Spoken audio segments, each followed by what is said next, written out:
Hey everybody, what is going on? Hexlex here. I got another Pokemon Pocket deck profile for you, coming at you with one of my favorite decks to come out of Mythical Islands. This actually might just be my favorite deck to come out of Mythical Islands, although I do enjoy Gyarados quite a bit. This is Aerodactyl, although I'm going to throw out a little bit of a caveat here. Although this is often credited as an Aerodactyl deck, this I think is more of a variant of what I like to call Marshadow aggro. So, as the name implies, this is an extremely aggressive deck. Indeed, the Aerodactyl's 2 energy attack is our most expensive attack in the deck. Well, I guess Marshadow's Revenge is also 2 energy. But the idea here is that... So the idea here, not just for Aerodactyl, but for Marshadow aggro in general, I should say, is that we're using, Farfetch'd / Hitmonlee, but ideally Farfetch'd early on. And when it gets KO'd, we can bring in Marshadow and get an easy KO with the Revenge follow-up. This might not seem like the most robust strategy, but it is surprisingly effective. Now, you might think, well, surely the Aerodactyl, not just for its attack, but its ability, is really what's holding us down here. You might be surprised. The Aerodactyl ability, surprisingly, just does not come up that often. Well, it's not that it doesn't come up often, but really what ends up happening is that your opponent is going to set up on the bench, like whenever they evolve their Pokemon and get it all ready to go. They typically do that from the bench. So the problem, as you can see, is that Aerodactyl only stops evolutions from the active slot, meaning that Aerodactyl's role here really is more to dish out 80 damage per attack than actually stop evolutions. Now, of course, sometimes it does stop evolutions, but honestly, really not our biggest priority here. Alright, so got our first KO there, and yeah, I mean, we're already doing pretty well just with the Farfetch'd itself, right? As you can see, I've got the Marshadow ready to go. I really like having the Marshadow sit on the bench with, like, just the one fighting energy there. After I do that, if I need to put energy elsewhere, I'll usually start building energy elsewhere, because you can always just put the second energy on the turn Marshadow revenges for 100, right? Oh, I didn't give you our deck list yet, by the way. So we're on 2 Aerodactyl EX, 2 Marshadow, 2 Hitmonlee, 2 Farfetch'd, 2 Old Amber, 2 Pokeball, 2 X-Speed, 2 Professor's Research, 2 Sabrina, excuse me, 2 Giovanni. But I've even seen this deck only play Marshadow, Hitmonlee, and Farfetch'd. And that's it. No other Pokemon. Sometimes Mew as well. Again, Marshadow aggro is really more what I would call this deck and how it typically plays out. Yeah, I mean, as you can see there, we have the Aerodactyl in play, but it's kind of hard to see on the full art background there. But yeah, it only evolves for the active slot, or at least prevents evolution in the active slot. So yeah, our opponent was still able to set up the Gyarados here. We'll see if they get anything off the Misty. Thankfully, they don't. I'm not gonna lie, if my opponent gets more than 1 energy off the Misty, I usually just concede. That's kind of bad. But I don't know. At the same time, it's like, is it really? So, if they get 1 energy, that's kind of whatever. But if they get more than 1, I'm like, is there really a point to play this game out? Our opponent actually noticeably misplayed in the deck building section here. You'll notice that Froakie's got a fire energy on it. Our opponent has their energy pool set to both fire and water. In Gyarados, you only want to set it to water. You do not need fire energy. Druddigon does not need to attack.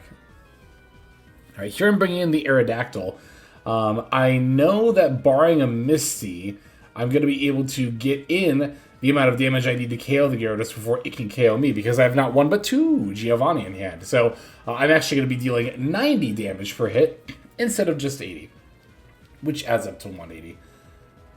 Not something you can rely on, but it was very nice here. I mean, honestly, even if we didn't 2-shot the Gyarados, we still have Marshadow. I mean, God, Marshadow is so great.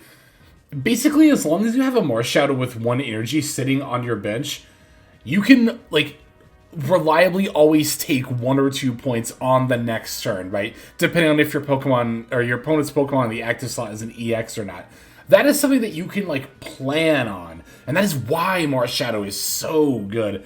I'm very eager to see what other fighting Pokemon come out, especially basic ones and or ones that don't need a lot of energy to attack in the future, because I think Marshadow will pretty much automatically be great with anything like that.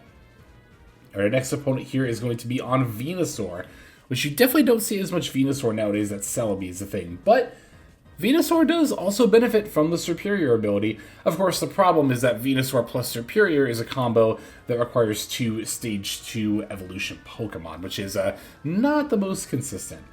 Here, our opponent's going to open with Bulbasaur, Snivy, and Dhelmise. We've got Farfetch'd and Marshadow, so we are good to go. Now, I started with that previous game, because in that game, even though the ability didn't come up, we did at least win the game with Aerodactyl's attacks. But for the rest of these games, Aerodactyl isn't really going to come up, or I don't even know if it even gets played.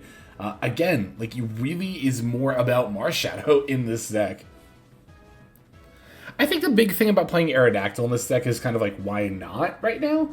I mean, you could play more trainers, or you could play Mew, 1 or 2 Mews instead, but is that really that much better than Old Amber Aerodactyl? Not the most, so I think that's kind of more the reason than anything this deck plays. Alright, let's see what they've got here.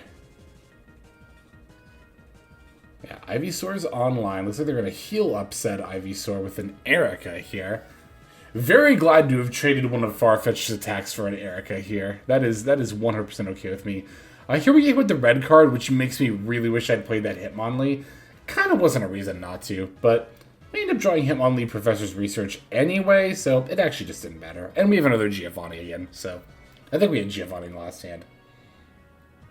Yeah, there wasn't a reason to not play Hitmonlee last turn, though. Like, we still had a slot to play in Old Amber if we drew it. Alright, so we got the Marshadow set up. It's a little bit of a shame. If it weren't for the Erica, we could have taken out the Ivysaur this turn, but opponent's only got 2 cards in hand. Gonna really hope that one of them's not a Venusaur. I mean, either way, you are kind of seeing the issue with our opponent's deck right here, as they're awkwardly sitting on Snivy, Dhelmise, Ivysaur. Yeah, again, with 2 cards in hand. It's like, especially playing a red card in a deck like that, I think that's really greedy, personally. But, yeah, again, the issue of your combo requiring 2 Stage 2 evolutions is that it's going to take a while to build up, if you're able to even draw the cards you need before the game is over. Dhelmise does, excuse me, potentially pose a threat here. Able to attack for 20, but then once it gets up to 4 grass, it'll be able to attack for 90. I mean, it can one-shot anything. But, again, we just, as always, ever have that Marshadow waiting in the wings. And that is, like, so good, especially in a situation like this, where the Dhelmise has exactly 100 HP. Still no Servine on the opponent's Snivies. That is pretty brutal for them there.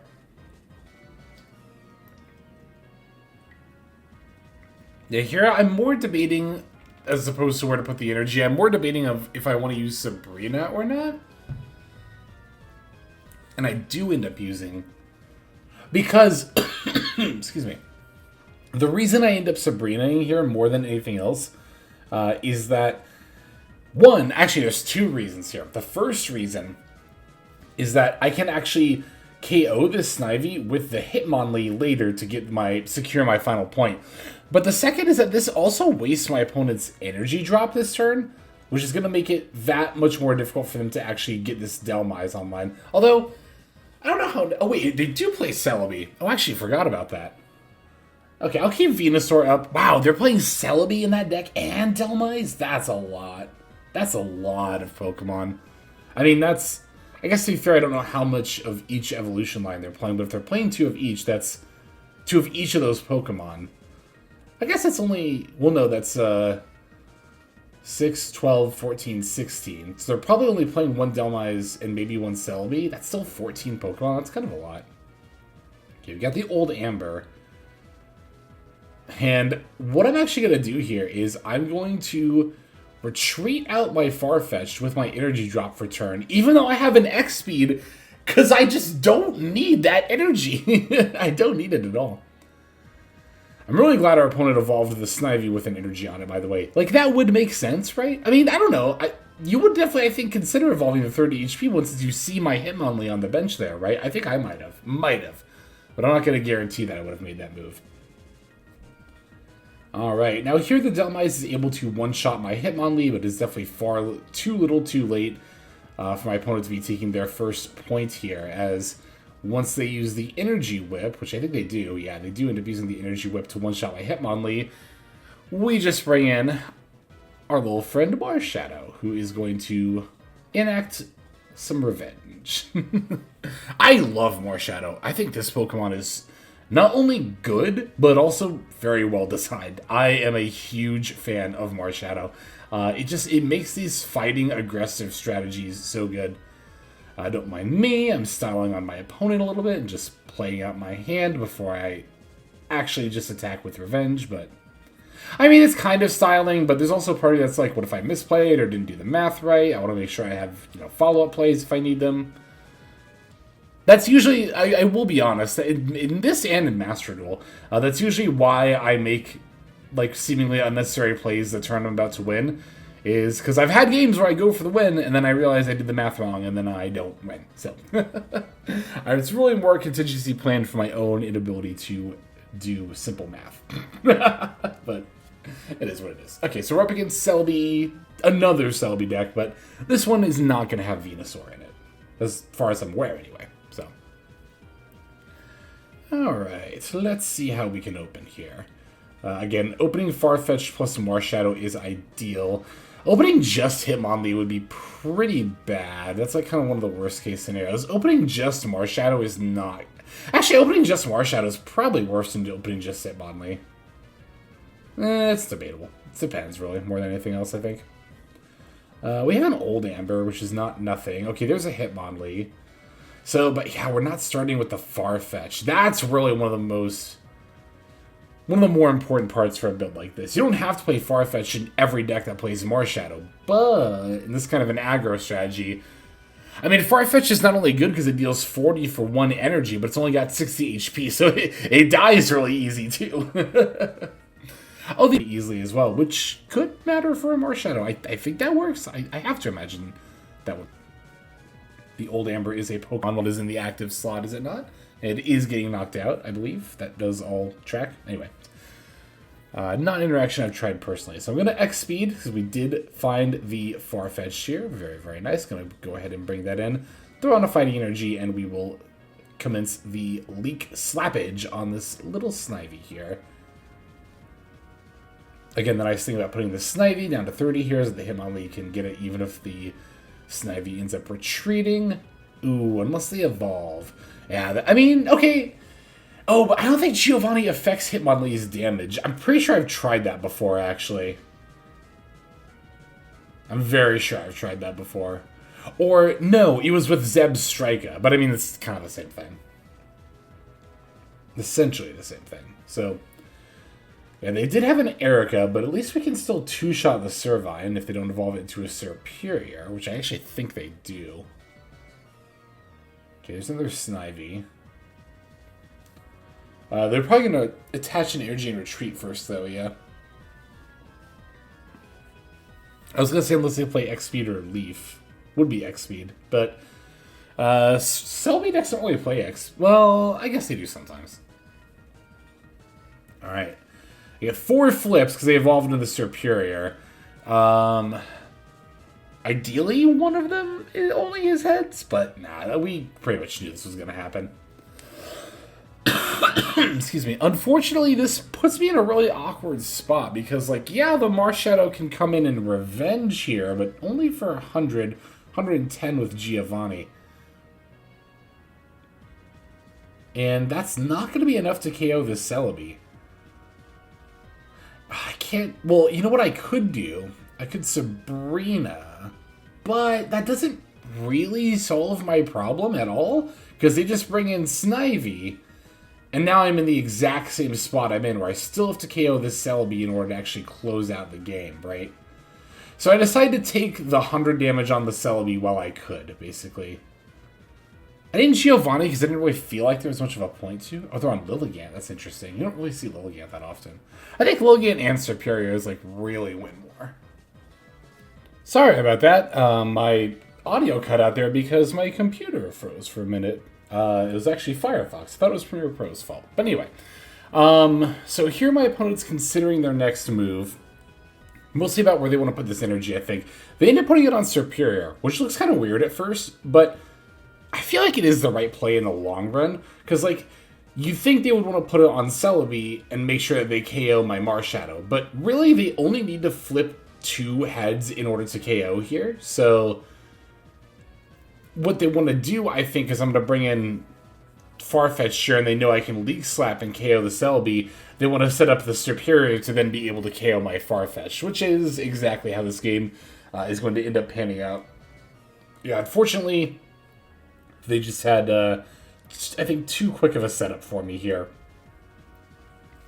But yeah, we do get the Aerodactyl, not nearly enough on time. But again, we wouldn't stop the Superior line from evolving on the bench anyway, so. Alright, yeah, we're going to Leak Slap. Superior is going to come in, and spoiler alert, I'm going to concede here in a moment, and the end of the game is going to play out as I already mentioned. So, that is going to go ahead and do it for this video, ultimately. Thank you so very much for watching. Be sure to sub if you want to see more Pocket deck profiles. But that's all for now. This is Hexlex. I'm signing out, hoping that you have a fantastic day.